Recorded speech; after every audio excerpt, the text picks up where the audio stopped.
Bismillahirrahmanirrahim.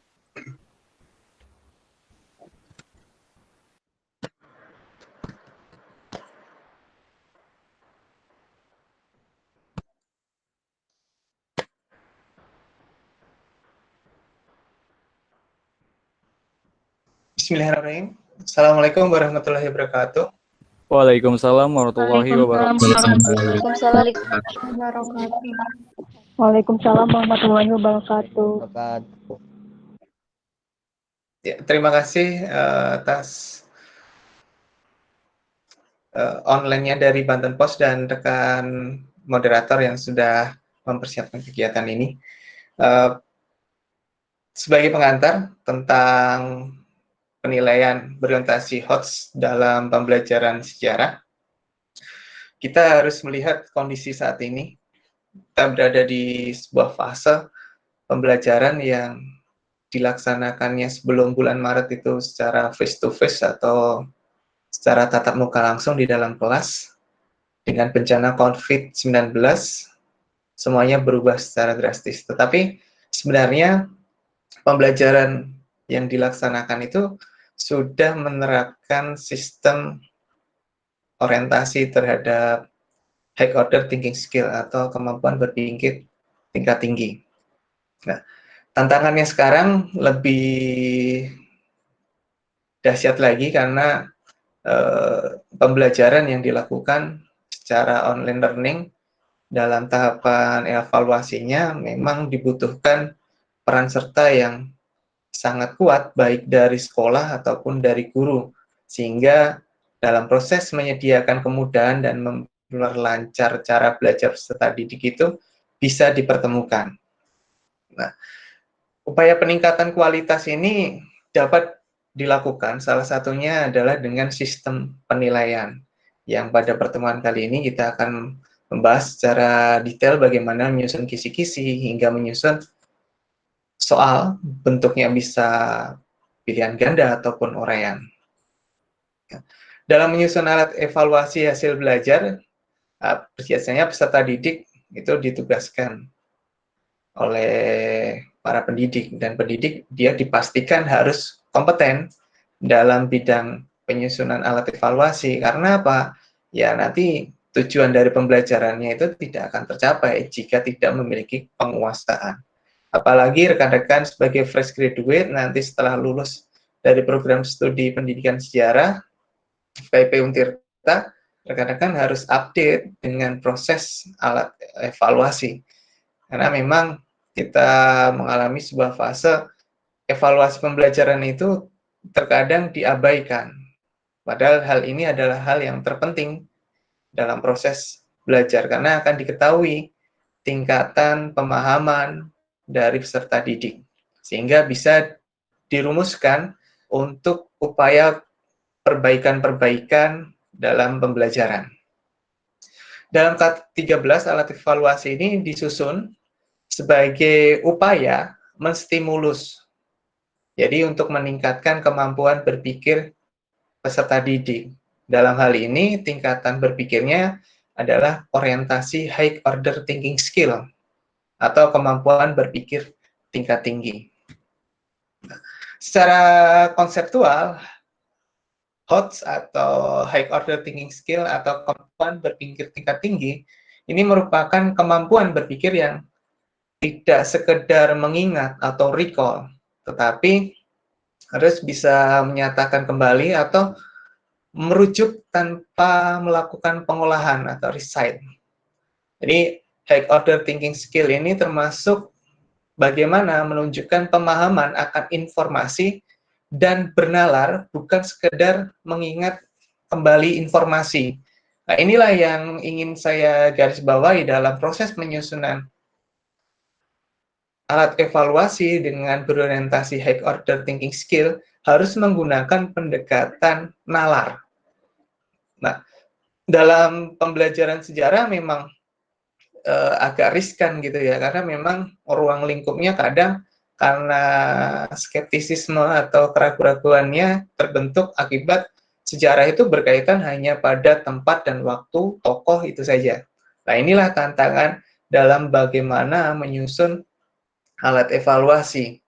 Bagaimana tes yang diberikan itu benar-benar bisa memberikan pemahaman terhadap siswa lebih dalam daya nalar.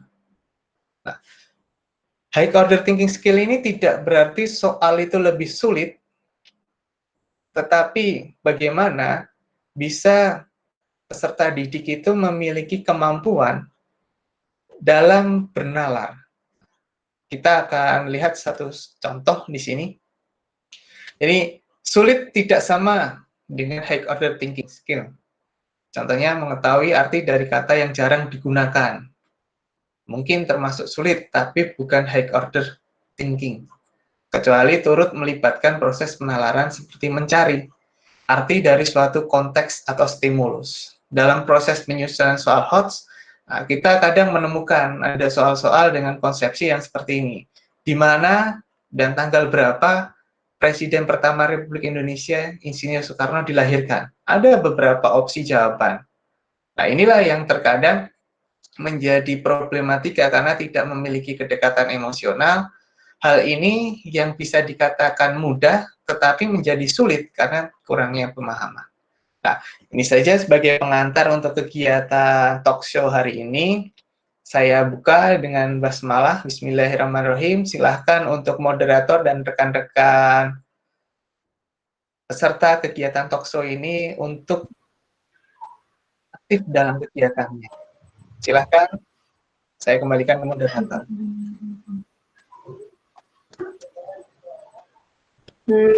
Baik, terima kasih kepada Bapak Arif Pramana Putra MPD atas pengantarnya pada mata kuliah kali ini. Selanjutnya, talk show ini kita buka dengan video dulu ya. Kita menonton video membahas mengenai apa sih HOTS itu, jadi kalian punya gambaran gitu. Silahkan Mas Aldo videonya.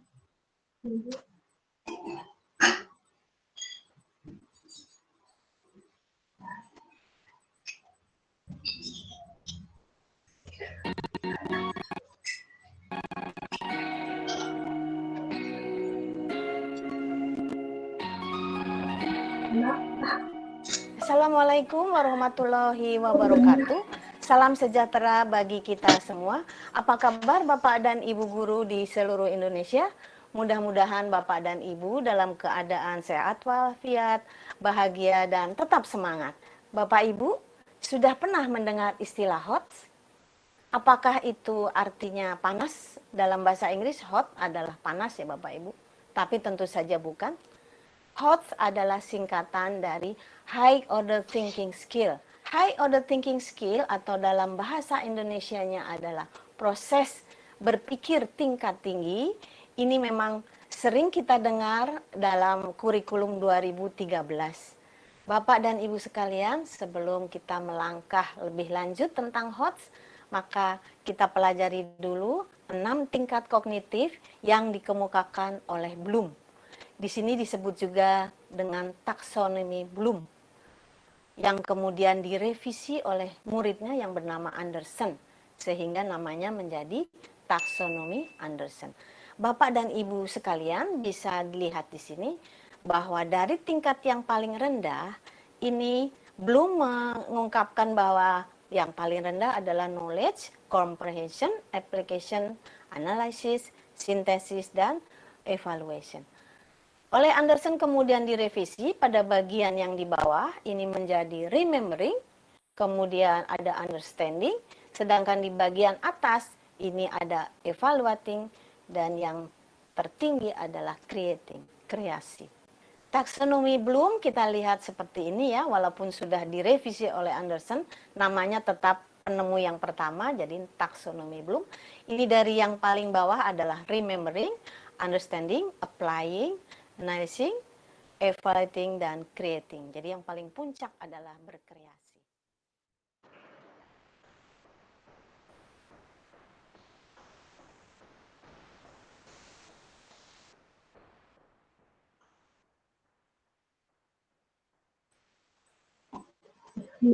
Baik, seperti itu gambaran mengenai apa itu HOTS. dan tentang taksonomi Bloom ya teman-teman. Semoga video tadi bisa bermanfaat untuk membawa kerangka berpikir teman-teman pada pemateri kali ini. Jadi gimana nih Mas Aldo, selanjutnya ada kegiatan apa?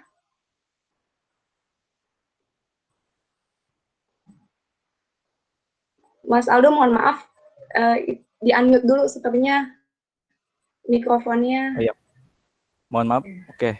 Acara selanjutnya kita ada perkenalan pemateri. Pemateri yang sekarang itu yang sangat luar biasa ya. Yang pertama itu ada Mbak Nurul yang akan menjelaskan tentang konsep butir soal berbasis HOTS. Yang kedua ada Mbak Soliha yang akan menjelaskan karakteristik butir soal berbasis HOTS. Terus yang terakhir ada Mas Diman Mulyana yang akan menjelaskan penyusunan kisi-kisi dan butir soal berbasis HOTS.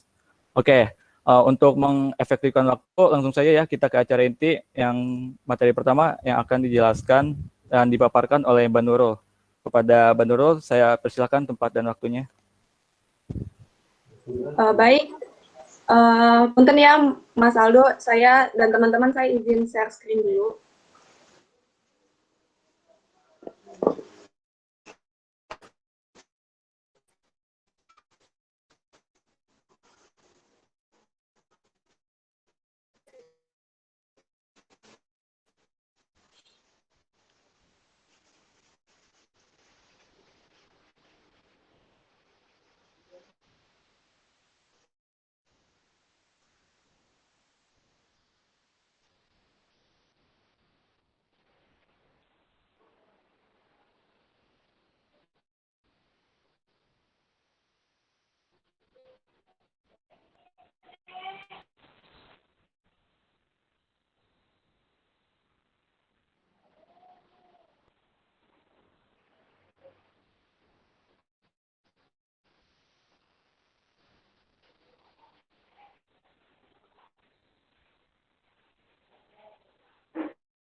Oke, silakan kepada Mbak Nurul untuk menjelaskan materi yang pertama, yaitu konsep butir soal berbasis HOTS.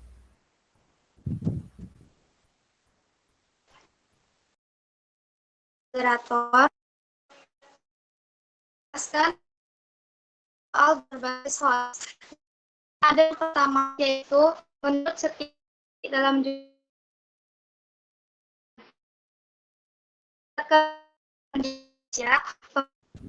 Punten Mbak, suaranya putus-putus. kurikulum. Bisa diulangi, suaranya putus-putus Mbak.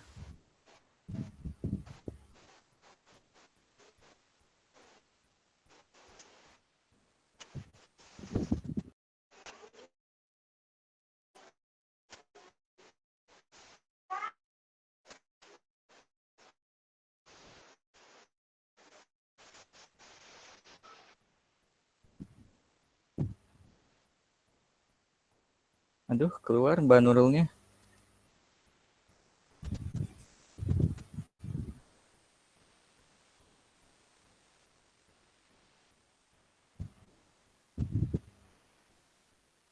Oke, untuk mengefektifkan waktu, kita lanjut aja ya ke materi yang kedua ya, yaitu karakteristik butir soal berbasis HOTS yang akan dijelaskan oleh Mbak Soliha.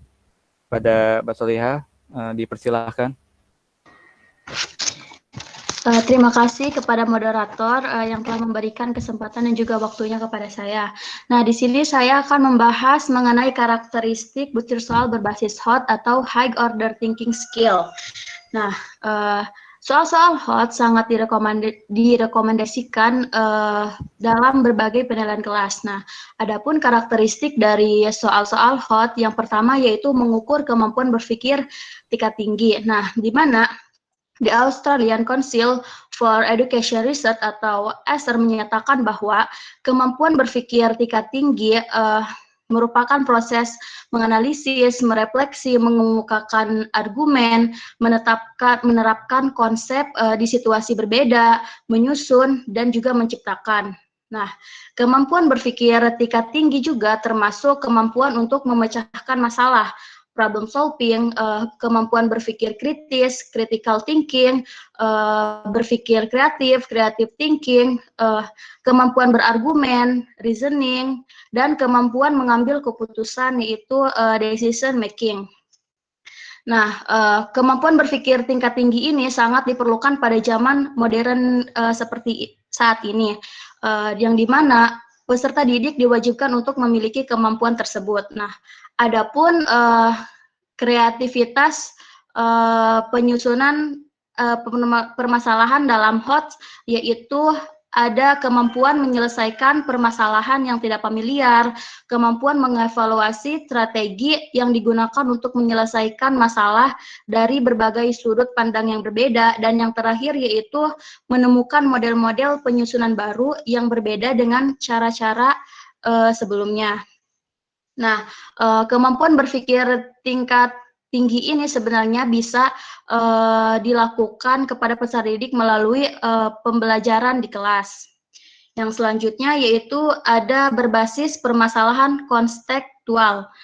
Nah, soal-soal HOTS merupakan berbasis kontekstual, artinya yaitu dari kehidupan nyata, di mana peserta didik ini dapat menerapkan konsep-konsep yang sudah dibelajarkan di kelas untuk menangani masalah yang nyata. Nah, adapun karakteristik dari asesmen kontekstual itu yang disingkat dengan REACT. Yang pertama yaitu relating, yang artinya asesmen terkait langsung dengan kehidupan nyata. Yang kedua, experiencing, yaitu asesmen yang ditekankan kepada penggalian, exploration, penemuan, discovery, dan penciptaan, yaitu creation. Yang ketiga ada applying, yaitu asesmen yang menuntut kemampuan peserta didik untuk menerapkan ilmu pengetahuan yang diperoleh di dalam kelas untuk menyelesaikan masalah-masalah nyata. Yang keempat ada communication, yaitu asesmen yang menuntut kemampuan peserta didik untuk mampu mengkomunikasikan kesimpulan model pada kesimpulan konteks masalah. Dan yang terakhir ada transferring, yaitu asesmen yang menuntut kemampuan peserta didik untuk mentransformasi konsep-konsep pengetahuan dalam kelas ke dalam situasi atau konteks yang baru. Nah, selanjutnya yaitu menggunakan bentuk soal yang beragam. Tujuannya adalah agar dapat memberikan informasi yang lebih rinci dan menyeluruh tentang kemampuan peserta didik tersebut atau peserta tes. Nah, hal ini penting dilakukan guru untuk penilaian yang dengan prinsip objektif, yang mana prinsip objektif ini dapat menjamin akuntabilitas penilaian. Nah, adapun alternatif bentuk soal HOTS, yang pertama di sini ada pilihan ganda, yang kedua ada pilihan ganda yang kompleks seperti benar atau salah, atau ya atau tidak.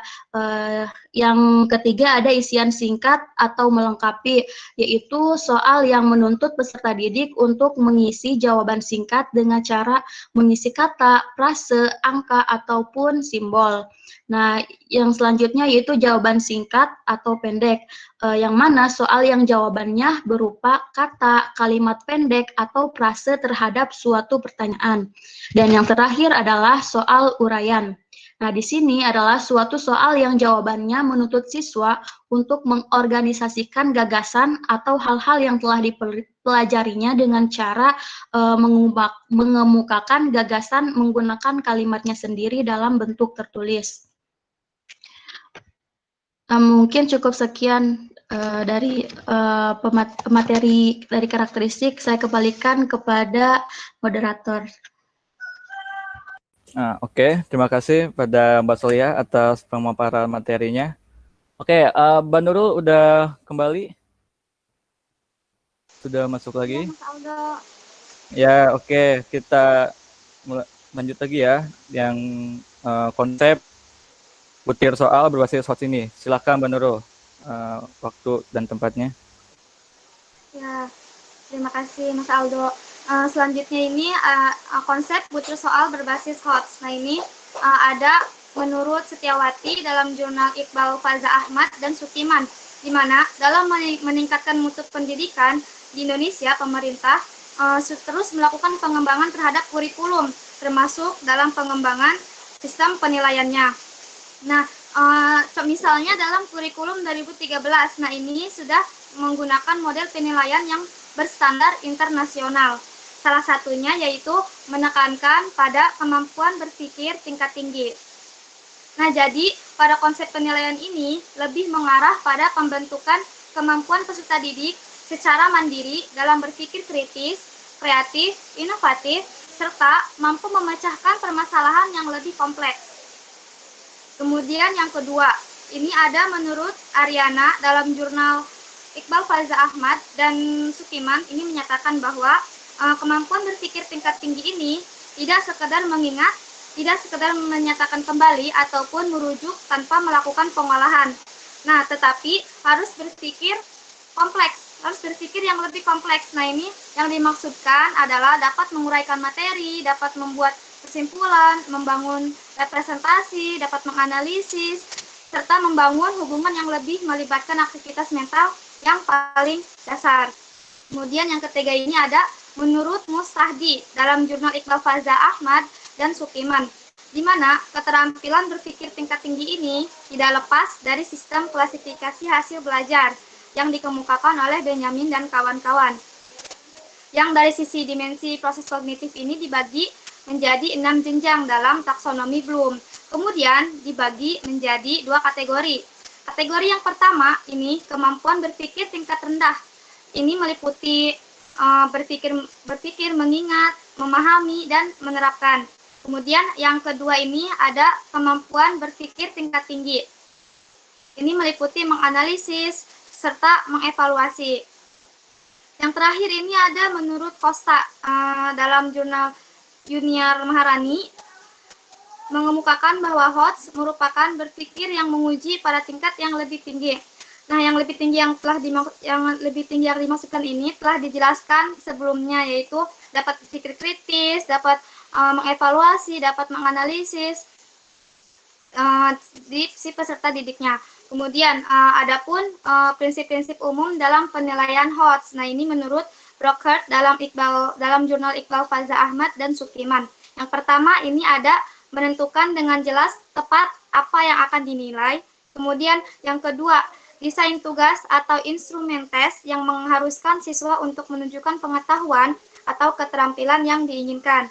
Kemudian yang ketiga ini ada pedoman yang digunakan sebagai alat bukti sejauh mana siswa menunjukkan pengetahuan atau keterampilan yang diinginkan.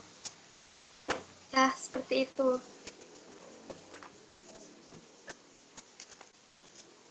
Oke, terima kasih pada Mbak Nurul atas penjelasannya ya. Oke, selanjutnya materi selanjutnya akan dijelaskan oleh Mas Dimas. Halo Mas Dimas. Iya, Oke, sehat Mas? alhamdulillah. Oke, yaitu tentang materi penyusunan kisi-kisi dan butir soal berbasis HOTS. Oke, kepada Mas Dimas dipersilahkan waktu dan tempat. Ya, baik. Materi selanjutnya adalah tentang penyusunan kisi-kisi dan butir soal berbasis big order thinking skill. Nah, langkah awal sebelum menyusun kisi-kisi dan butir soal berbasis HOTS ini, yaitu kita terlebih dahulu menentukan perilaku seperti apa yang akan hendak kita ukur dan merumuskan materi apa yang akan diajarkan untuk menjadi dasar pertanyaan atau stimulus dalam konteks tertentu sesuai dengan perilaku apa yang kita harapkan. Nah, pemilihan materi yang akan ditanyakan ini memerlukan penalaran tinggi. Nah, kemungkinan tidak selalu ada dalam buku pelajaran sekolah untuk materi-materi yang ada gitu. Nah, oleh karena itu, dalam penulisan soal HOTS ini dibutuhkan materi ajar, keterampilan dalam menulis soal, dan kreativitas guru dalam memilih stimulus yang menarik dan kontekstual yang nantinya akan dipakai dalam penyusunan soal HOTS. Nah, kemudian selanjutnya ada langkah-langkah penyusunan soal HOTS. Nah, dalam untuk langkah-langkah penyusunan soal HOTS ini, yang pertama adalah menganalisis KD yang dapat dibuat sebagai soal-soal HOTS. Nah, guru dalam menganalisis KD ini, guru terlebih dahulu memilih KD yang dapat dibuat sebagai soal-soal HOTS. Karena tidak semua KD dapat dibuatkan model atau soal-soal HOTS. Nah, pilihlah KD atau kompetisi dasar yang memuat KKO yang ada pada ranah C4, C5, atau C6. Nah, guru-guru secara mandiri atau melalui forum MGMP dapat melakukan analisis terhadap KD yang dibuatkan dalam soal-soal HOTS. Nah, kemudian yang kedua adalah menyusun kisi-kisi soal. Nah, kisi-kisi penulisan soal HOTS ini bertujuan untuk membantu para guru menulis butir soal HOTS. Nah, kisi-kisi tersebut diperlukan untuk guru dalam menentukan kemampuan minimal tuntutan KD yang dapat dibuat sebagai soal-soal HOTS. Nah, memilih materi pokok yang terkait dengan KD yang akan diuji, merumuskan indikator soal, dan menentukan level kognitif. Ya, yang ketiga kemudian ada stimulus yang menarik dan kontekstual. Nah, stimulus yang digunakan dalam penyusunan soal HOTS ini harus sangatlah menarik. Nah, artinya stimulus harus dapat mendorong siswa untuk membaca stimulus yang ada. Nah, stimulus yang menarik ini umumnya baru, belum pernah dibaca oleh siswa, dan isu-isu yang sedang mengemuka atau hangat. Nah, kemudian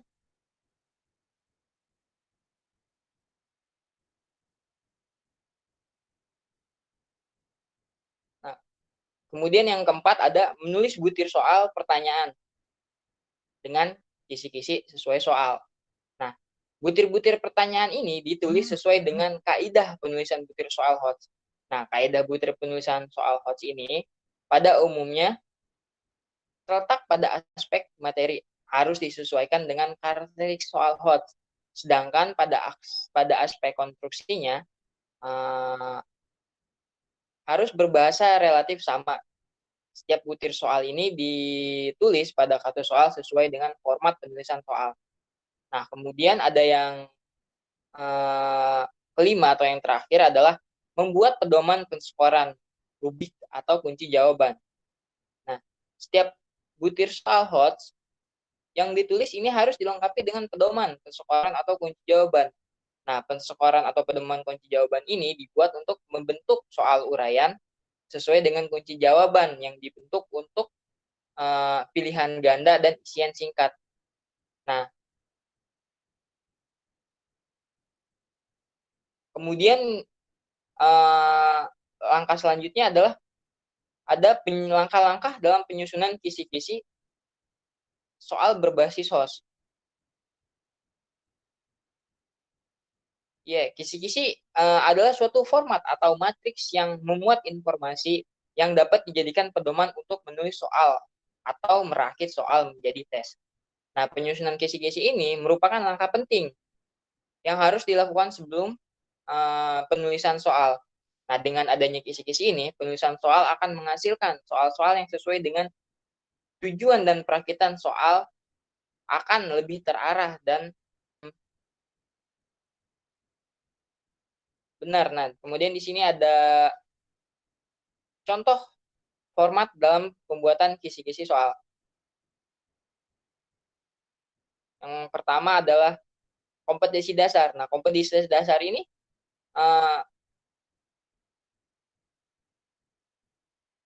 untuk menganalisis perkembangan dan kehidupan masyarakat, pemerintahan, dan budaya. Nah, di sini ada bagaimana kita membuat contoh format untuk kisi-kisi. Yang pertama adalah kompetensi dasar, materi, untuk kelas, dan indikator soal sesuai dengan level kognitif. Yang tadi yang sudah dijelaskan C4, bentuk soal PG, dan seterusnya.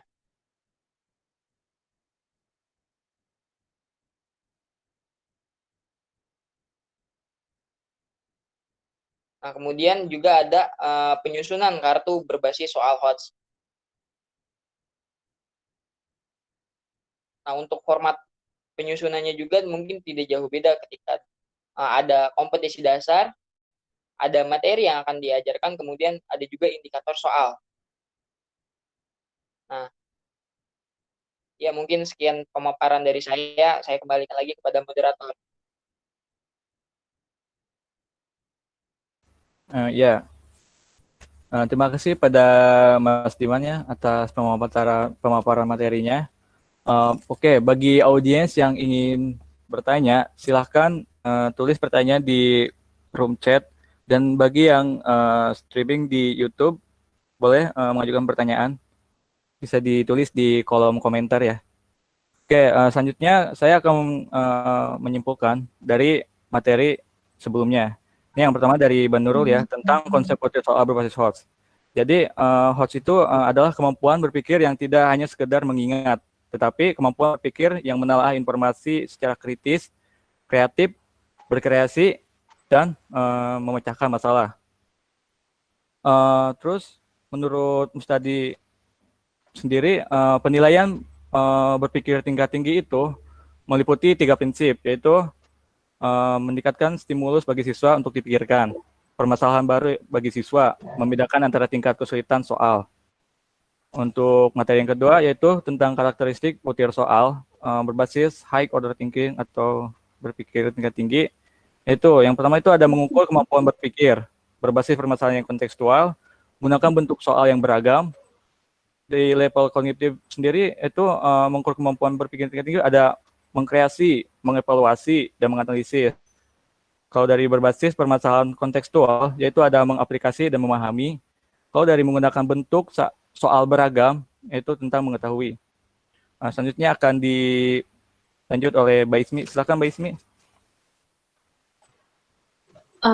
Di sini saya akan menyimpulkan mengenai materi yang telah dibahas oleh Mas Dimas Mulyana ya. Jadi tadi beliau menjelaskan mengenai bagaimana langkah-langkah menyusun kisi-kisi dan butir soal berbasis HOTS. Jadi langkah-langkahnya tadi tuh sudah dijelaskan seperti menganalisis KD yang dapat dibuat ke dalam soal HOTS, karena tidak semua kompetensi dasar itu dapat dibuat menjadi soal HOTS, yang mana KD ini harus membuat ranah atau mengarah pada taksonomi Bloom pada tingkatan C4, C5, dan C6. Selanjutnya itu ada penyusunan kisi-kisi soal, merumuskan stimulus yang menarik dan kontekstual, dan selanjutnya lagi ada menulis butir soal pertanyaan sesuai dengan kisi-kisi soal, kemudian ada membuat pedoman atau penskoran rubik dan kunci jawaban agar langkah-langkah tersebut dapat disusun dengan baik. Jadi kita harus menganalisis dulu. Guru itu harus menganalisis kebutuhan muridnya akan bagaimana soal-soal HOTS ini dapat berpengaruh dan dapat dibuat dengan baik.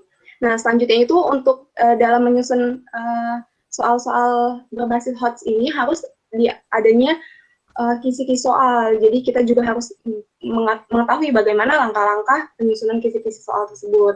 Jadi tadi yang sudah dijelaskan oleh Mas Dimas, ada pertama itu berbentuk kolom ya teman-teman. Jadi ada yang pertama itu ada nomor, ada kompetensi dasar, selanjutnya ada materi, ada kelas atau semester, ada indikator soal, ada level kognitif yang tadi C4, tingkatan ranahnya, C5 dan C6, ada bentuk soal yang tadi sudah dijelaskan oleh Mbak Solihah, ada isian atau pilihan ganda dan lain sebagainya. Selanjutnya itu ada nomor soal. Nah, untuk mempermudah menyusun soal kisi-kisi itu dan untuk mempermudah penskoran, dibutuhkan juga kartu soal berbasis HOTS ini sendiri, yang tadi juga sudah dijelaskan oleh Mas Dimas tentang penyusunannya itu seperti apa. Jadi nggak jauh berbeda teman-teman, ada kompetensi dasar, ada materi dan indikator soal, seperti itu. Gitu Mas Aldo. Jadi untuk teman-teman yang ingin bertanya atau masih bingung atau ingin memberikan saran, dipersilahkan untuk menulis di kolom chat. Masih kami tunggu karena kita di sini punya pemateri yang luar biasa ya Mas Aldo. Jadi sayang banget kalau dilewatkan gitu. Ini pematerinya dari jauh-jauh semua ini. Ada yang dari Lebak, dari Pandeglang. Luar biasa.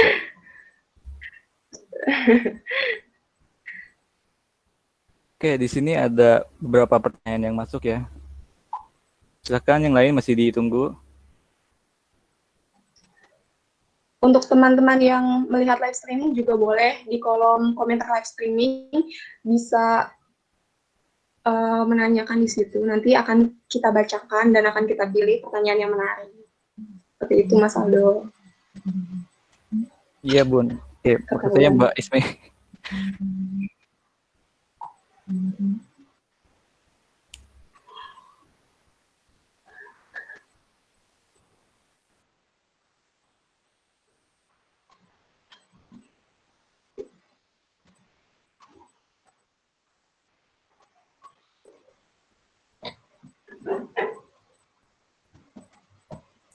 Wah, kayaknya udah banyak nih Mbak yang nanya nih. Udah ada berapa ini? Boleh banget. 5. Ini ada dari. Oh, ada dari. 4 ya?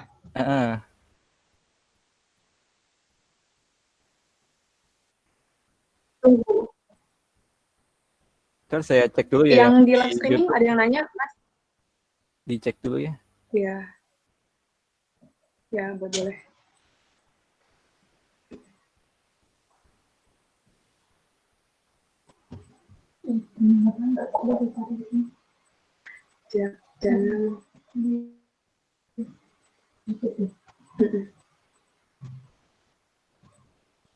Sepertinya nggak ada nih, Mbak. Belum ada maksudnya.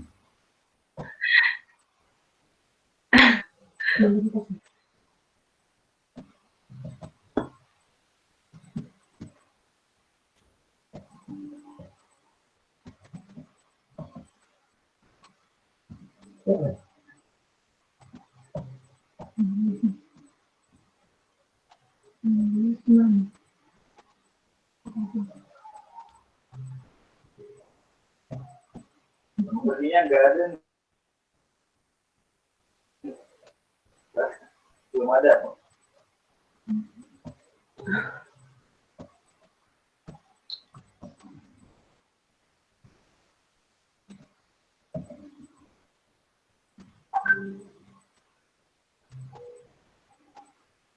Udah dulu. Boleh.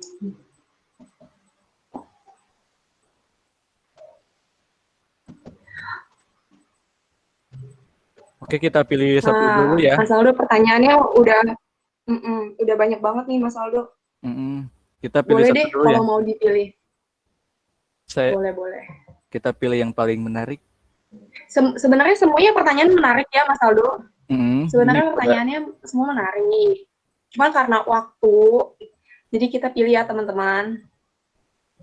Ya, oke. Kita pilih dari Azhara Laila Daniarti. Oke, di sini tertulis, Assalamualaikum, izin bertanya moderator. Perkenalkan, nama saya Azhara Laila Daniarti dengan NIM 2288180022. Bagaimanakah cara kita membedakan suatu soal yang masuk ke dalam kategori HOTS atau tidak? Sekian, terima kasih. Mungkin ini masuknya ke materi yang kedua ya. Dari siapa nih? Boleh. Silakan dari pemateri dijawab dari pertanyaan Mbak. Ditanggapi. Iya, ditanggapi. Oh iya, saya Soliha izin menanggapi pertanyaan dari Saudara Zahra ya, yang sepertinya itu terkait dengan materi yang saya sampaikan. Nah, pertanyaannya yaitu bagaimana sih cara kita membedakan suatu soal yang masuk ke dalam kategori hot atau tidak. Nah, cara kita untuk membedakan apakah soal itu termasuk kategori hot atau tidak, kita bisa melihat dari karakteristik pada soal-soal hot, yang dimana telah saya tadi jelaskan bahwasanya ada 3 ya karakteristiknya. Yang pertama, mengukur kemampuan berpikir tingkat tinggi, yang di sini diharapkan peserta didiknya itu mampu berpikir kritis,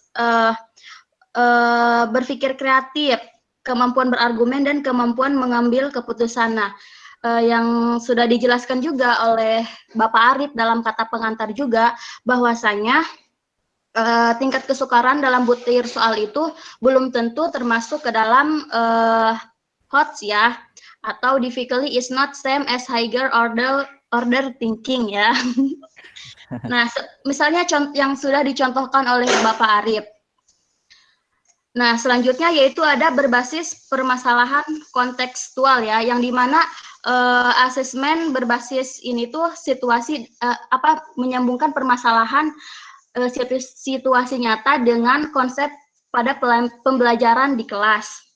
Nah, contohnya menggabungkan ilmu pengetahuan dalam pembelajaran di kelas untuk menyelesaikan permasalahan dalam konteks yang nyata.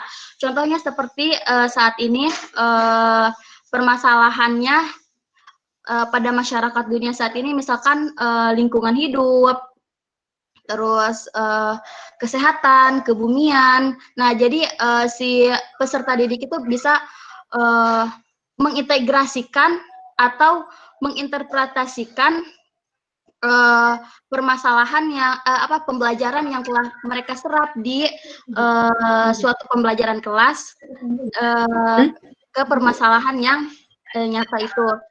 Nah, adapun untuk contoh soal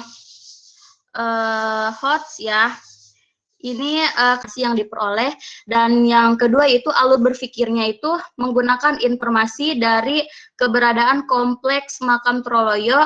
Dengan informasi tersebut digunakan oleh peserta didik menyimpulkan informasi ada untuk menyelesaikan masalah.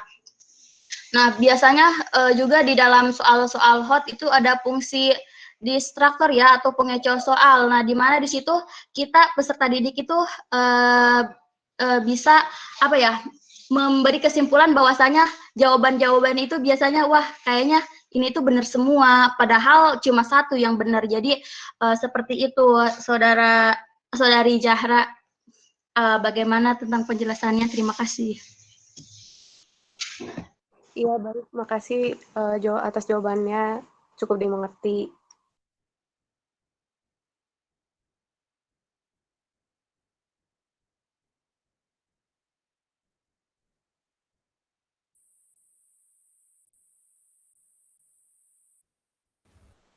Oke, terima kasih pada pemateri atas penjelasannya, dan terima kasih juga tadi atas pertanyaannya. Oke, selanjutnya kita akan memilih pertanyaan lagi ya, Mbak Ismi.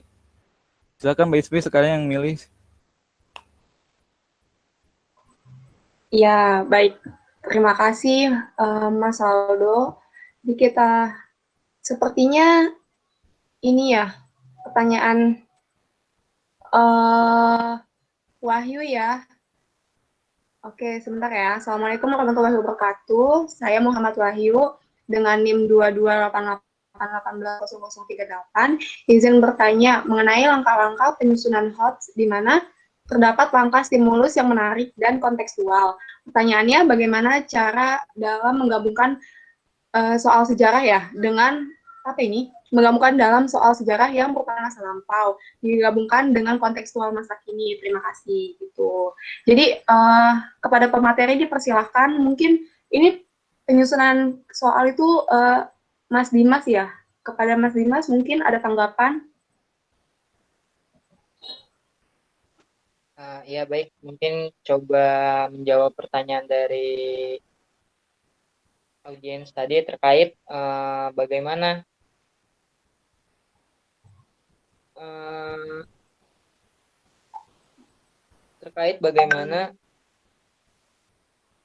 menggabungkan dalam soal sejarah secara kontekstual stimulus yang menarik dan kontekstual. Merupakan masa lampau digabungkan dengan kontekstual masa kini. Nah, mungkin yang sudah saya jelaskan tadi terkait langkah-langkah penyusunan host. Nah,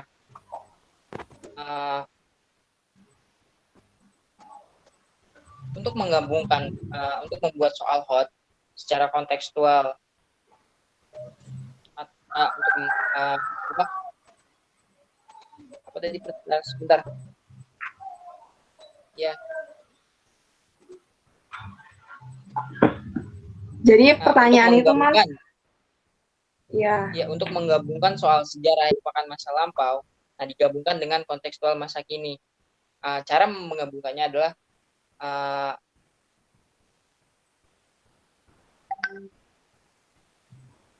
yang mungkin sudah saya jelaskan tadi ya, terkait stimulus atau rangsangan. Nah, kita melihat isu-isu yang sedang terjadi saat ini dan kita lihat bagaimana peristiwa sejarah yang sudah terjadi. Nah, dalam peristiwa sejarah yang sudah terjadi biasanya memiliki dampak atau kedepannya. Jadi kita ambil contoh hari ini yang sedang pada hari ini yang sedang diperingati, yaitu salah satu peristiwa Hari Pahlawan. Nah, bagaimana kita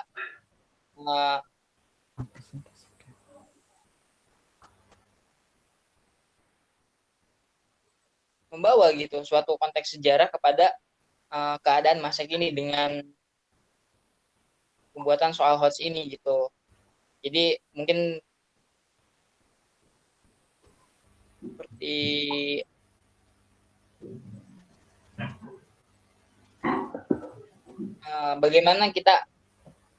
bagaimana kita memperingati suatu kejadian sejarah yang digabungkan dengan keadaan sosial atau keadaan masyarakat saat ini. Ya, mungkin seperti itu untuk pembuatan soal berbasis hots.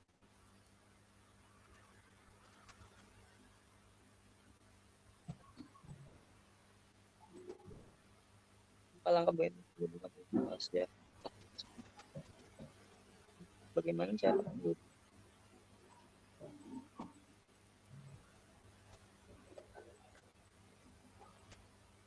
ya, mungkin secara garis besar, nah kita melihat suatu peristiwa sejarah yang telah terjadi, nah kita bawa peristiwa sejarah itu dengan keadaan masyarakat sekarang gitu. Peristiwa apa atau keadaan apa yang sedang booming atau ada di masa sekarang.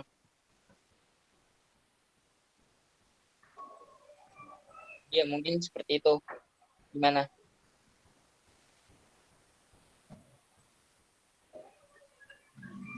Bagaimana Saudara Wahyu? Materi. Ya, izin berbicara ya kepada moderator dan kelompok. Beberapa hal yang saya tangkap tadi, kalau udah cukup mengerti, kalau misalkan tadi dijelasin sama Mas Dimas, yang saya tangkap itu gimana, kalau nggak salah, jadi peristiwa sejarah ditransformasiin sama keadaan sekarang, makanya bisa kontekstualnya. Udah saya catat juga. Terima kasih untuk materi ya. Terima kasih. Ya, terima kasih Saudara Wahyu dan narasumber. Mungkin selanjutnya Mas Aldo, pertanyaan. Mungkin kita pilih bareng-bareng aja ya. Gimana? Iya, boleh. Iya, boleh.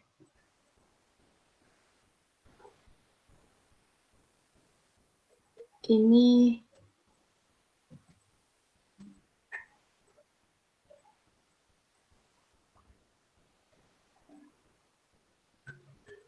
mana ya?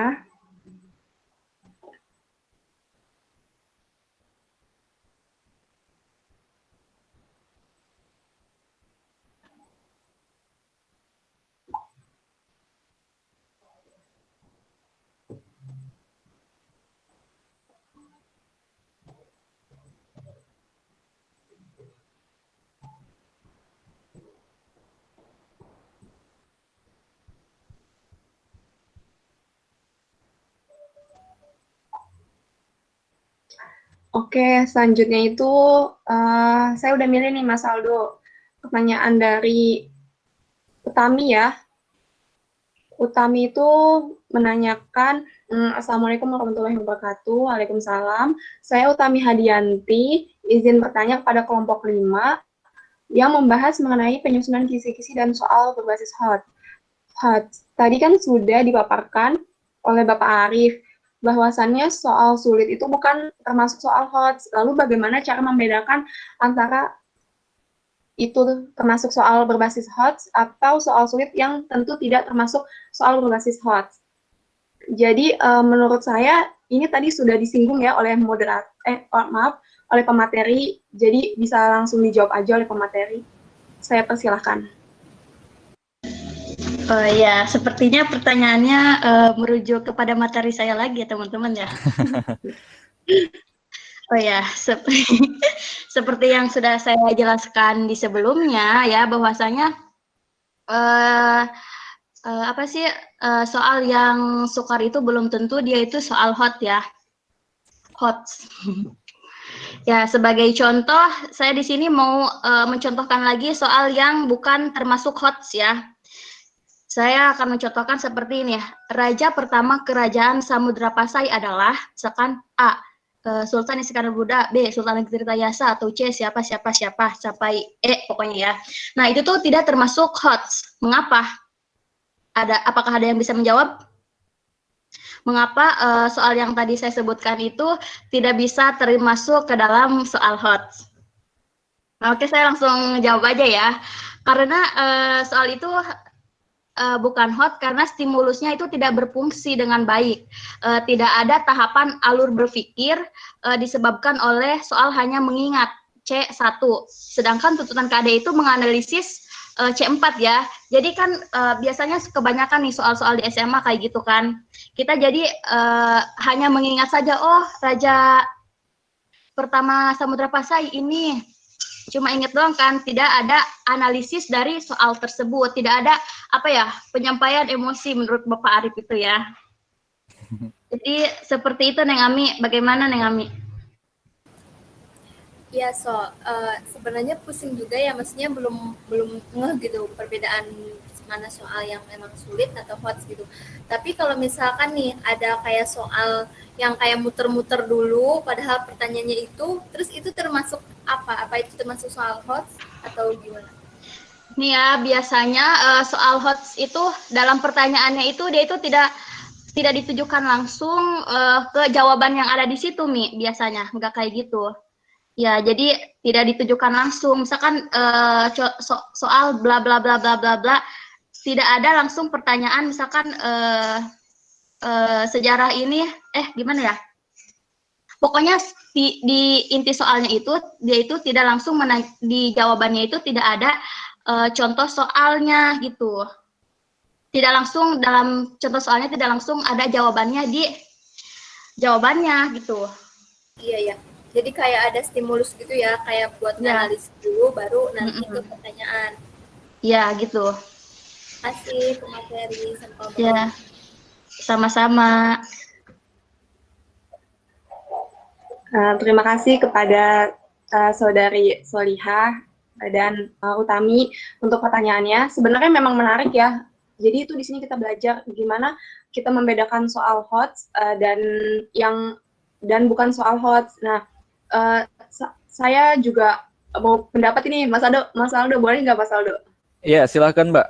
Tentang, ya jadi kalau misalkan contoh membedakan soal hot itu ya yang saya tahu juga ini tadi sudah baca-baca.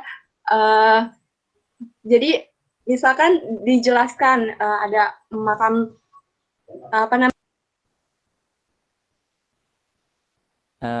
Punten ke mute teh.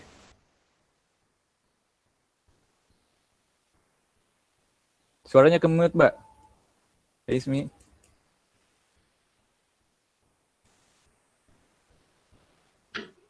Maaf, ke mute ya.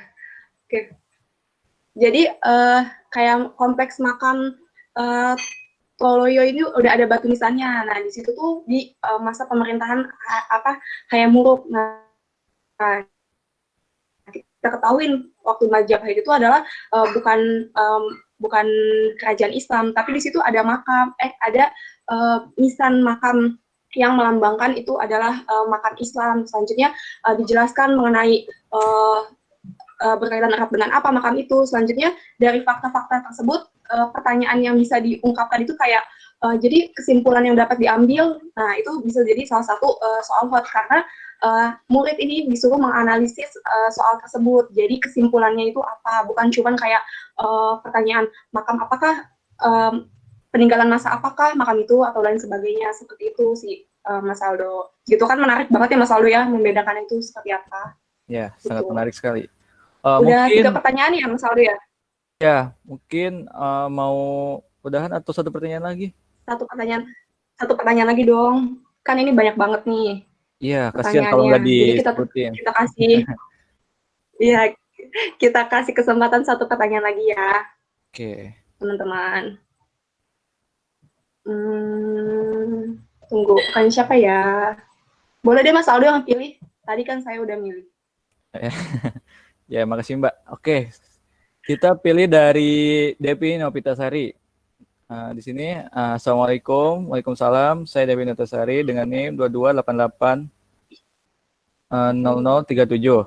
Kepada moderator, saya izin bertanya, apakah ada semacam pedoman untuk menyusun soal yang berbasis HOTS ini? Dan seperti apa jika penyusunan soal berbasis HOTS ini dalam pembelajaran sejarah? Mohon maaf, kan tadi dijelaskan terkait stimulus, bagaimana contoh stimulus yang baik itu. Terima kasih. Oke, silakan bagi pemateri ditanggapi dari pertanyaan Teh Api ini. Maksud saya Devi Novitasari ini.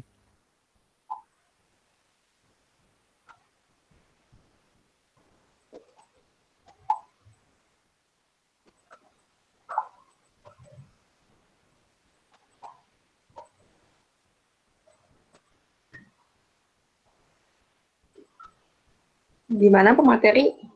Kayaknya pematerinya dia keluar lagi nih Mas. Mbak Nurul kayaknya keluar lagi ya. Terkait sinyal kayaknya. Ini ada Mbak, ada loh orangnya.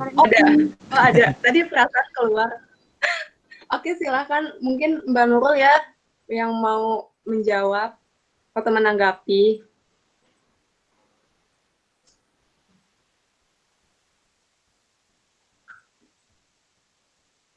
Halo? Silakan Mbak Nurul.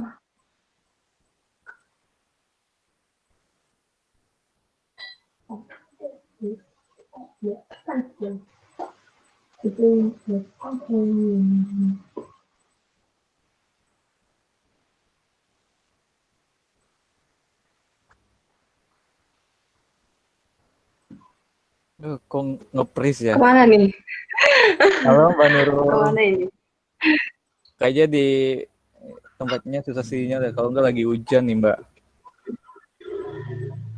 Iya, sepertinya tadi juga pas presentasi ada suara air hujan. Aduh, jadi inget Bogor. Pulang Mas, pulang. Nggak tahu nih Mbak, soalnya masih ada kerjaan di sini. Oh, gitu, ya. Gimana nih ya?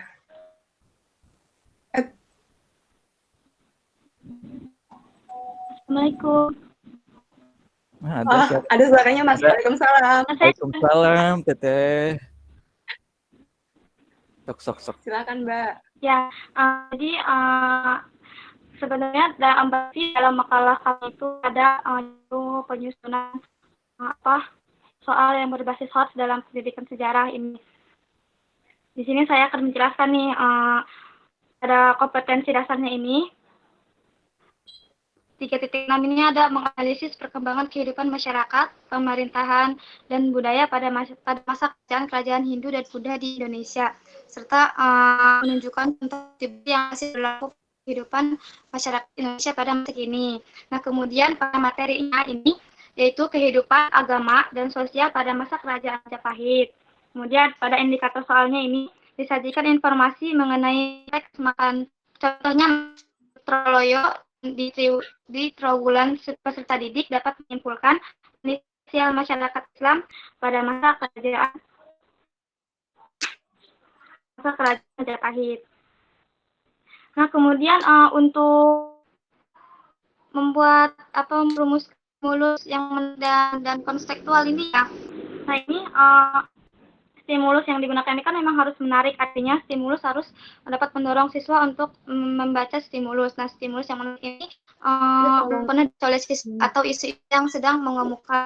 Nah, sedangkan stimulus konseptual ini berarti stimulus yang sesuai dengan kenyataan dalam kehidupan sehari-hari, itu dapat membuat siswa untuk baca itu. Nah, perlu diperhatikan dalam stimulus itu, pertama, pilih beberapa informasi dapat berupa gambar, grafik, tabel atau wacana dan lain-lain yang memiliki keterkaitan dalam sebuah kasus. Kemudian ada stimulus menuntut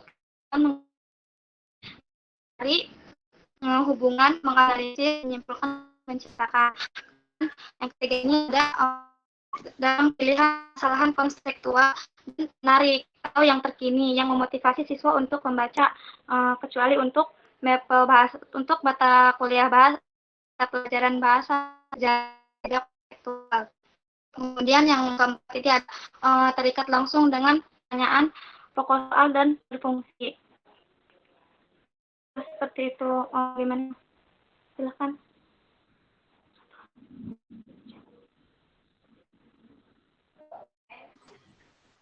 Bagaimana Saudari Devi?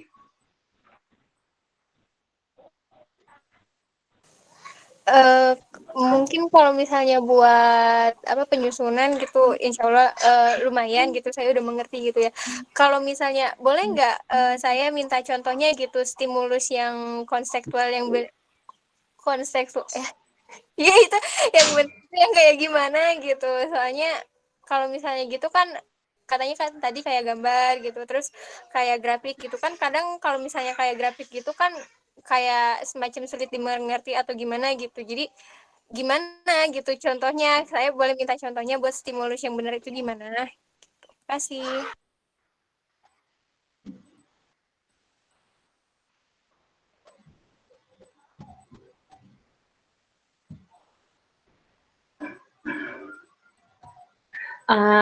Baik, Mbak Devi, sebenarnya untuk stimulus-stimulus tadi yang sudah dijelaskan oleh pemateri kita itu Mbak Nurul, seperti yang kayak gambar ataupun tabel itu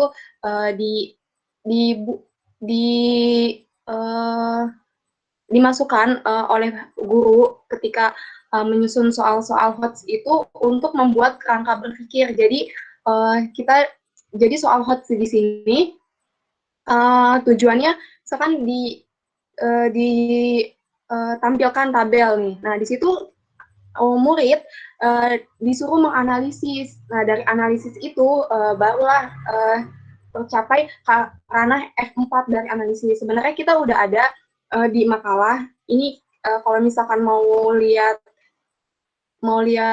contohnya, ini bisa izin ini ya, share screen sebentar. Nanti akan sebentar ya.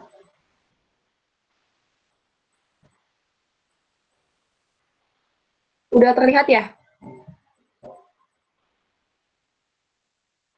Sebentar. Belum, Saudara Ismi. Di sini, kalau sekarang sudah terlihat belum?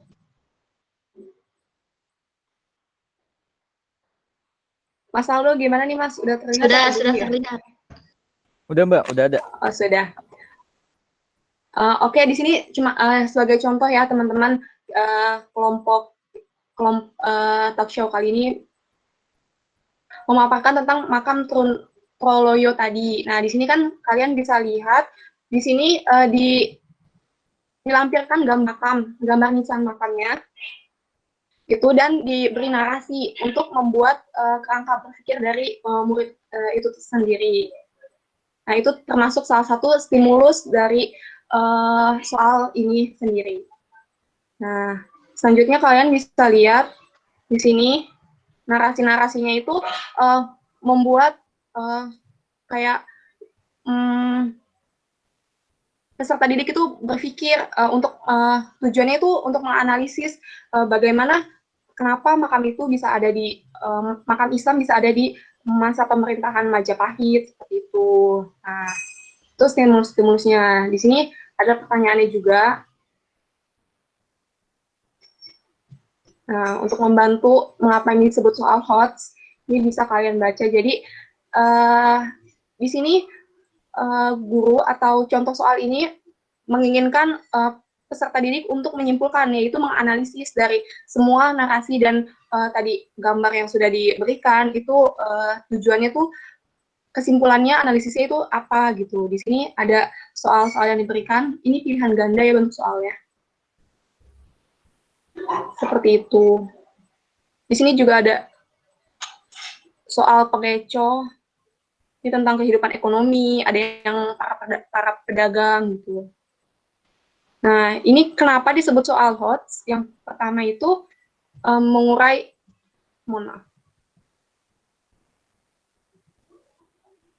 menganalisis segala aspek kehidupan. Tadi kan di sini dijelaskan ya, bukan cuma hanya agama atau masalah ekonomi, tapi di sini ada juga sosialnya dari kerajaan Majapahit itu sendiri.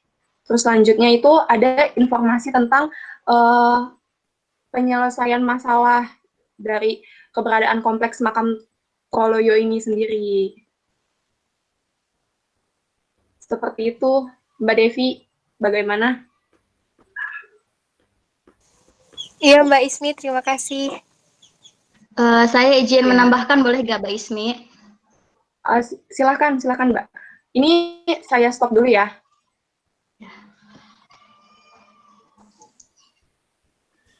Ya, saya izin menambahkan ya. Sebenarnya stimulus itu harus menarik dan konseptual, tetapi juga harus sesuai dengan materi dalam KD ya. Stimulus itu, contohnya ya, di sini saya punya contoh stimulus sejarah ya. Ini di sini saya ada nomor kompetensi dasar, stimulus, kemampuan yang diuji, dan tahapan berpikir. Nah, untuk kompetensi dasarnya itu ada 3.5 mengenai mengevaluasi sejarah kontemporer dunia antara lain runtuhnya Vietnam Selatan, apartheid di Afrika Selatan, USSR, Jerman Timur, Yugoslavia, dan Cekoslovakia. Nah, itu KD-nya ya. Nah, untuk stimulusnya saya misalkan ngambil contoh Yugoslavia ya. Di sini itu berarti di stimulusnya nanti kita bentuk kolom ya. Stimulusnya itu nanti saya kirim deh apa sih contoh stimulus sejarah ini nanti ke grup WA ya. Stimulusnya itu yang pertama itu disajikan fakta informasi tentang berpisahnya negara-negara bagian Yugoslavia. Nah, kita membahas Yugoslavia ya. Yugoslavia itu tadi terdapat di kompetensi dasarnya kan. Nah, stimulusnya itu menyajikan informasinya. Nah, kemampuan yang diujinya itu yaitu menilai dari 2 kebijakan yang menguntungkan, dan tahapan berpikirnya di sini itu ada banyak ya. Yang pertama, menjelaskan proses terbentuknya Yugoslavia.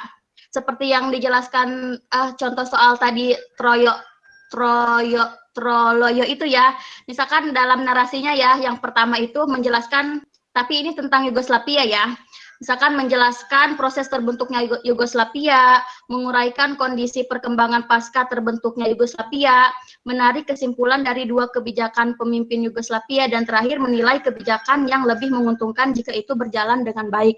Nah, baru deh nanti ini bisa dikatakan dengan stimulus. Ya, seperti itu, Saudara Api. Nanti saya akan kirimkan lewat WA Group ya.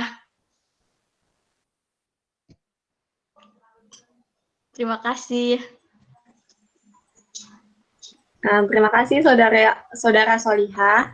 Bagaimana Devi tanggapannya mengenai pertanyaannya tadi? Iya Mbak Soliha, Mbak Ismi, terima kasih atas jawabannya.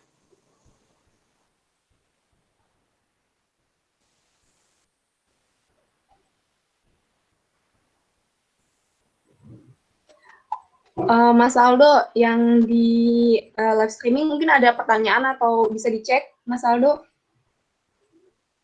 Gak ada nih Mbak. Gak ada yang nanya. Nggak ada ya? Iya. Oke, nggak apa. Cuma ada beberapa pesan nih. Katanya mantap Kak. Hadir dan menyimak katanya. Berpikir Oh, tingkat tinggi. Keren. Itu aja Mbak. Mungkin kita udah di oh, boleh. penghujung acara ya Mbak ya?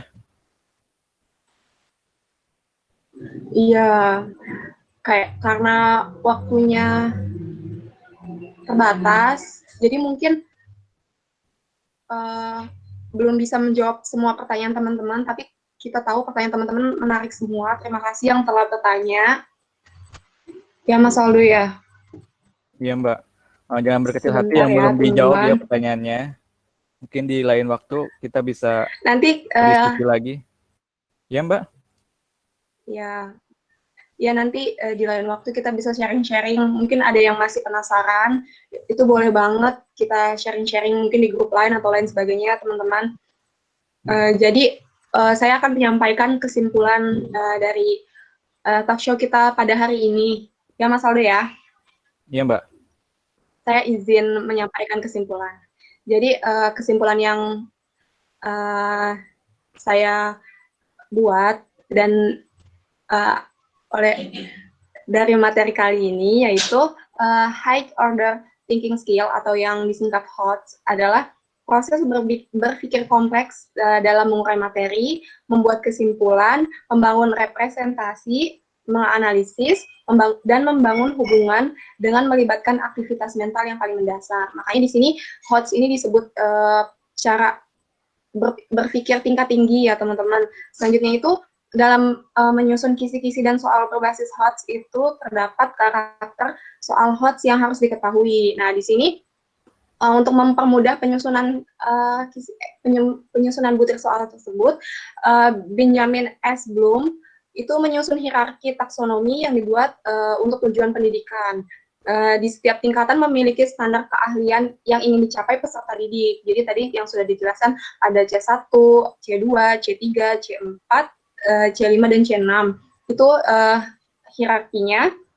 Selanjutnya itu ada tahapan-tahapan penyusunan soal HOTS, yaitu tadi tahapan yang sudah dijelaskan pemateri ya. Saya ulang lagi, ada menganalisis kompetensi dasar, untuk membuat soal-soal HOTS. Selanjutnya itu dibutuhkan penyusunan kisi-kisi agar soal ini mempermudah guru untuk menulis soal HOTS itu sendiri. Selanjutnya itu ada merumuskan stimulus yang menarik dan kontekstual yang tadi sudah dibahas. Selanjutnya itu menulis butir soal sesuai dengan kisi-kisi soal, dan yang terakhir itu membuat pedoman atau penskoran rubik dan kunci jawaban. Seperti itu Mas Aldo. Oke, mantap sekali Mbak. Oke, mungkin cukup sekian ya untuk acara talkshow kali ini. Mungkin kalau ada saran atau kritik bisa ditulis ke nomor yang tertera pada pamfletnya, atau kepada Mbak Ismi atau kepada saya ya.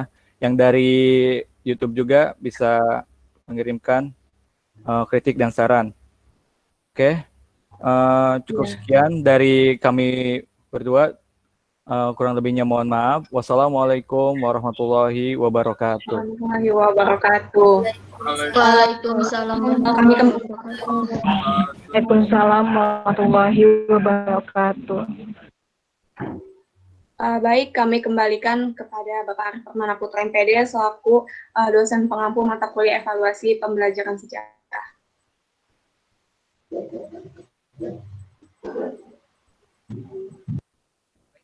Sangat bagus sekali acara talkshow kali ini dengan penguasaan materi yang sangat baik oleh rekan-rekan pemateri.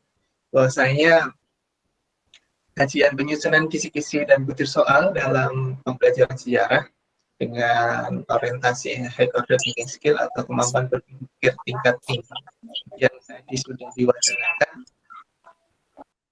sudah sesuai dengan apa yang dicapai dalam tujuan kompetensi perkuliahan kali ini. Mungkin ada beberapa tambahan terkait konseptual materinya.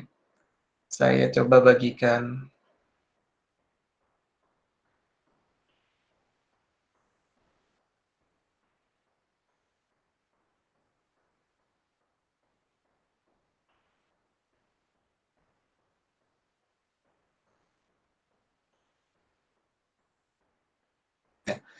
Tadi kita sudah membahas secara jelas mengenai kemampuan berpikir tingkat tinggi, tidak hanya dalam tataran mengingat saja dalam proses evaluasi atau penilaian, tetapi bagaimana peserta didik itu mendapat stimulus atau rangsangan dalam berpikir atau dapat dikatakan bernalar.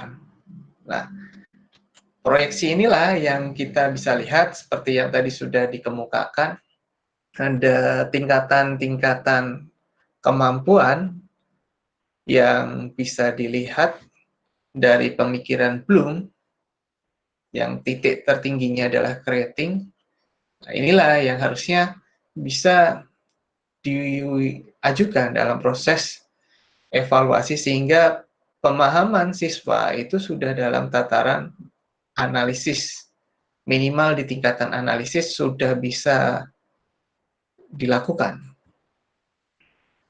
Tadi sebenarnya contoh-contohnya cukup menarik. Stimulus atau rangsangan di sini, ya kita seperti di awal tadi sudah dikemukakan baik oleh pemateri ataupun rekan-rekan peserta, bahwasanya berbicara tentang alat instrumen tes untuk tataran orientasi high order thinking skill diperlukan stimulus.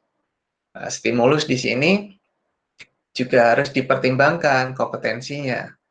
Dalam hal ini ada kompetensi dasar, mata materi atau mata pelajaran yang diajarkan kepada siswa. Dari wujud stimulus itu bisa dilihat contoh soal yang saya tampilkan melalui PowerPoint ini. Terdapat banyak kerajaan Hindu-Buddha di berbagai daerah di Indonesia. Bahkan dalam suatu kerajaan bisa terdapat agama Hindu dan agama Buddha yang dipraktikkan bersama. Hal ini menggambarkan bahwa ada 5 opsi jawaban. Nah, ini sudah ke redaksi tentang analisis.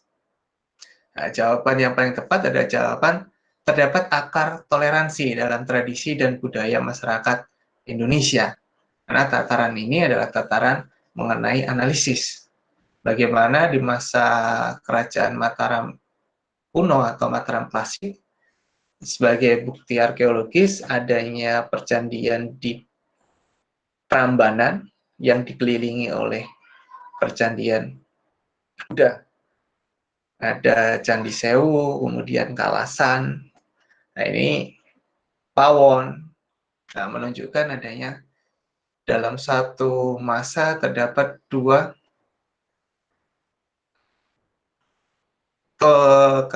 keberagaman keagamaan yang bisa disimpulkan sebagai akar toleransi dalam tradisi dan budaya masyarakat Indonesia.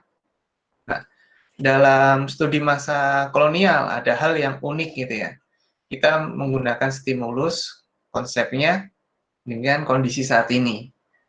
Nah, ini bisa menjadi wujud sebuah pertanyaan yang bisa merangsang atau memberikan daya stimulus terhadap peserta didik untuk memikirkan pemaknaannya. Masyarakat Indonesia seringkali mengenal yang dinamakan uang amplop atau uang pelicin. Kegiatan ini disebabkan oleh tradisi era kolonial yang berubah. Wujud perspektif kita selalu muncul di era reformasi 98, adanya tindakan korupsi, kolusi, nepotisme dengan konteks zaman yang berbeda, yaitu di masa Vereniging Oost-Indies Company atau VOC. Nah, inilah yang perlu dilakukan dalam menyusun soal atau butir soal sehingga tingkatan orientasi high order thinking skill yang diupayakan bisa dikuasai oleh siswa tentang materi ajarnya itu lebih terarah sehingga tujuannya jelas lebih tercapai. Bicara tentang penyusunan tes tertulis, ada beberapa kaidah dalam penyusunan soal, baik itu pilihan ganda ataupun uraian. Nah, secara umum ada materi, ada konstruksi, dan ada konsep bahasa. Secara materi, kan ada soal harus sesuai dengan indikator, tadi sudah ditekankan oleh pemateri. Pilihan jawaban harus homogen, logis, ditinjau dari segi materi. Setiap soal harus mempunyai satu jawaban benar atau yang paling benar. Secara konstruksi, pokok soal harus dirumuskan secara jelas dan tegas. Rumusan pokok soal dan pilihan jawaban harus merupakan pernyataan yang diperlukan saja, jadi tidak berbelit-belit. Pokok soal jangan memberi petunjuk ke arah jawaban benar. Nah, ini mungkin rekan-rekan ketika menempuh sekolah ataupun di perkuliahan dengan soal pilihan ganda, muncul asumsi petunjuk ke arah jawaban yang benar. Tetapi sebenarnya dalam proses evaluasi pembelajaran ada analisis butir soal, yaitu distraktor atau pengecoh. Ya, terkadang jawaban yang mengarah benar itu malah jawaban yang salah. Nah, inilah yang bisa dilakukan dalam pemahaman analisis butir soal. Bagaimana menyusun sebuah butir soal yang sesuai dengan kriteria. Pokok soal jangan mengandung pernyataan yang bersifat negatif ganda. Panjang rumusan, pilihan jawaban harus relatif sama.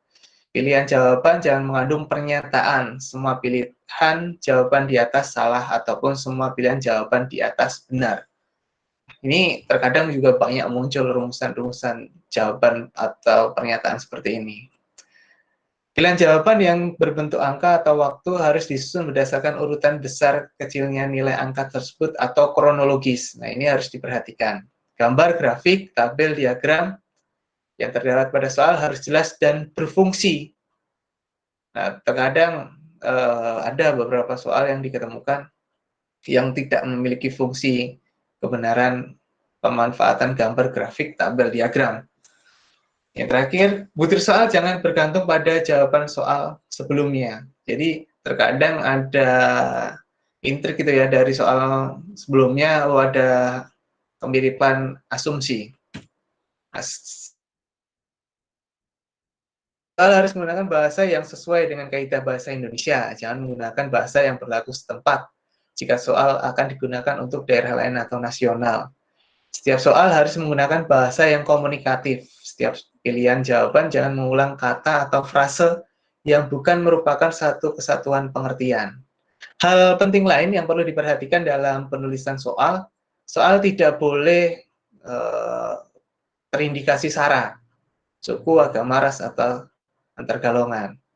Soal tidak boleh bermuatan politik, pornografi, promosi produk komersil, karena munculnya beberapa hal ya di buku-buku itu yang memiliki afiliasi untuk produk komersil ini harus dihilangkan,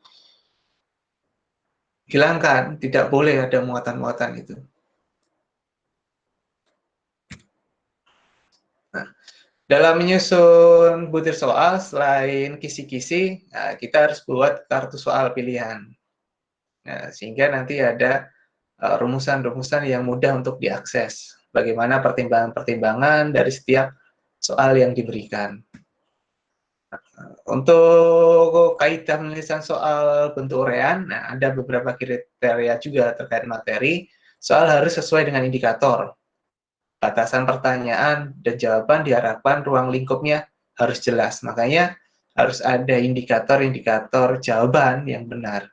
Isi materi sesuai dengan tujuan pemahaman. Contohnya tentang pemahaman konsep candi, misalnya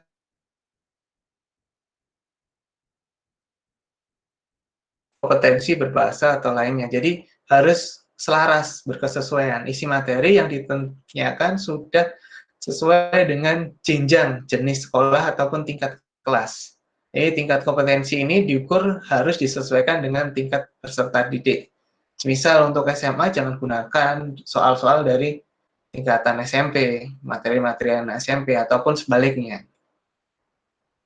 Dalam konstruksi penyusunan bentuk uraian, rumusan kalimat soal atau pernyataan harus menggunakan kata-kata tanya atau perintah yang menuntut jawaban terurai, seperti mengapa, uraikan, jelaskan, bandingkan, hubungkan, tafsirkan, buktikan, atau hitunglah.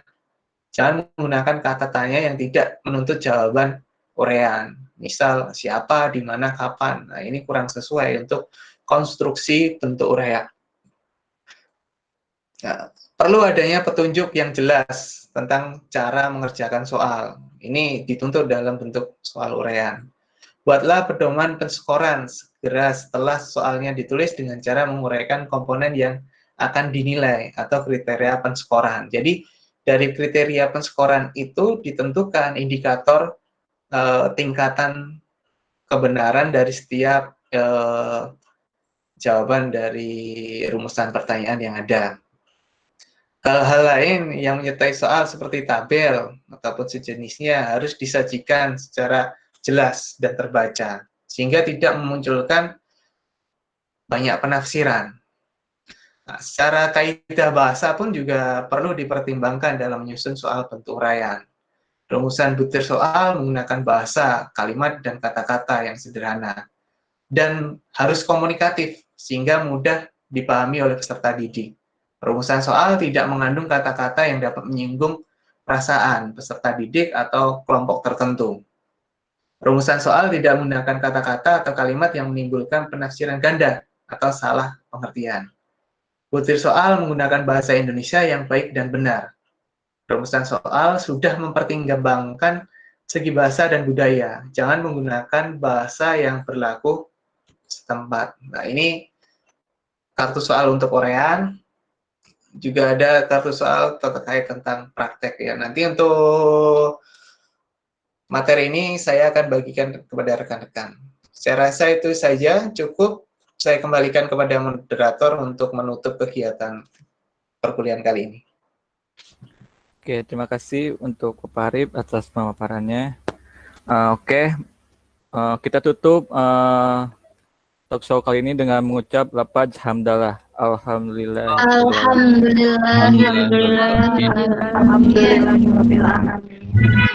Oke, jangan lupa ya subscribe YouTube Banpos sama follow IG-nya ya.